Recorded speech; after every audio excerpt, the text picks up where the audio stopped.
Hello everyone, আমার চ্যানেলে আপনাদের সবাইকে স্বাগতম জানাই। কেমন আছেন সবাই? আশা করি ভালোই আছেন। এই দেখুন আমার ছাদ বাগানের অবস্থাটা দেখুন। এত ঝড় বৃষ্টি হয়েছে যে পুরোটা ছাদ বাগান আমার নষ্ট হয়ে গেছে। প্রায় সব গাছই মাটিতে পড়ে আছে। এই দেখুন টব থেকে মাটিতে গাছগুলো বেরিয়ে পড়েছে। এইভাবে সবগুলো গাছ হয়ে গেছে। এত তুফান দিয়েছে। এইভাবে যদি প্রত্যেক দিন যদি এভাবে বৃষ্টি তুফান হয় তাহলে আর ছাদ বাগানটাকে রক্ষা করতে পারবো না। তো সকাল সকাল ঝড় বৃষ্টি শেষ হওয়ার সাথে সাথে আমি ছাদ বাগানে চলে আসি কি হয়েছে দেখবার জন্য। এসে দেখি এই অবস্থা, পুরোটা ছাদ বাগান এর পুরোটা ছাদ বাগানের সবগুলো গাছ আমার এইভাবে হয়ে গেছে, এইভাবে মাটিতে পড়ে গেছে।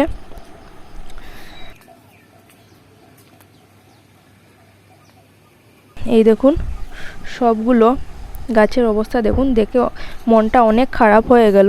তো সকাল সকাল এইগুলো দেখে কার না মন খারাপ হবে? শখের ছাদ বাগান এরকম হলে কার না মন খারাপ হবে? এই দেখুন। আর এখন চলে আসলাম আমার ছাদ বাগানটা ঠিক করার জন্য। প্রাকৃতিক দুর্যোগ আটকাতে তো পারবো না, তো যেগুলো ক্ষতি হয়েছে সেগুলো ঠিক করার জন্য চলে এসেছি। তো সবগুলো গাছ এভাবে পড়ে গেছে। আর এখন গাছের গোড়ায় অল্প করে মাটি দিয়ে, গোড়াটার মধ্যে মাটি দিয়ে তারপর গাছগুলোকে সাপোর্ট দিলাম। সাপোর্ট দেওয়া সত্ত্বেও গাছগুলো সোজা হয়ে দাঁড়াতে পারছিল না। তারপর আমি গাছগুলোকে বেঁধে দিলাম বাঁশের সাথে। তো সবগুলো গাছের গোড়ায় অনেকটা মাটি দিতে হয়েছে। আর মাটিও ভেজা, কারণ বৃষ্টি হয়েছে। তো অনেক রৌদ্রও উঠেছে, বৃষ্টি শেষ হওয়ার পর রৌদ্র উঠেছে। আর আমি এই রৌদ্রের মধ্যে কাজে লেগে পড়েছি, কিছু করবার নেই। গাছগুলো দেখে অনেক কষ্ট লাগছে তাই লেগে পড়েছি। আর এই দেখুন সবগুলো গাছ এভাবে বাঁশের মধ্যে তুলে দিয়েছি। আর এখন গাছগুলো বাঁচবে কিনা জানি না। আর এই টমেটো গাছটা ছাদ থেকে নিচেই পড়ে যাচ্ছিল, তো এটাও আমি বাঁশ লাগিয়ে তারপর বেঁধে দিয়েছি। তো এই দেখুন সবগুলো গাছের মধ্যে আমি মাটি দিচ্ছি। এখন প্রথমে বাঁশ লাগিয়েছি, তারপর মাটি দিচ্ছি, কারণ গাছগুলো না তুললে তো মাটি দিতে পারবো না। আর মাটি দিয়ে গাছগুলো খুব ভালোভাবে সোজা করে দিলাম। তো গাছের গোড়াটা নড়ে গেছে, এখন গাছটাকে বাঁচাতে পারবো কিনা বুঝতে পারছি না।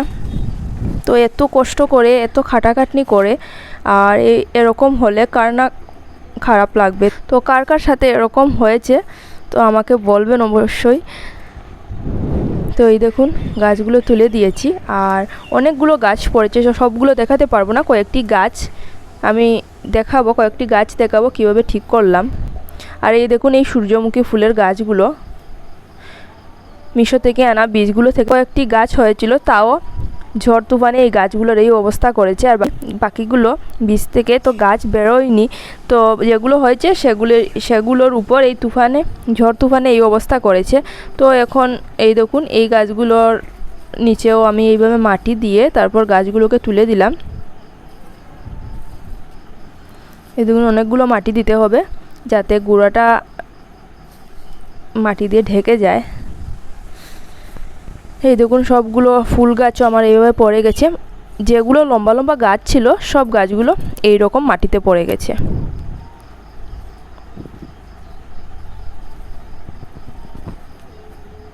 তো গাছগুলো তুলে দিয়েছি। আর এই দেখুন এটা হলো জিনিয়া গাছ।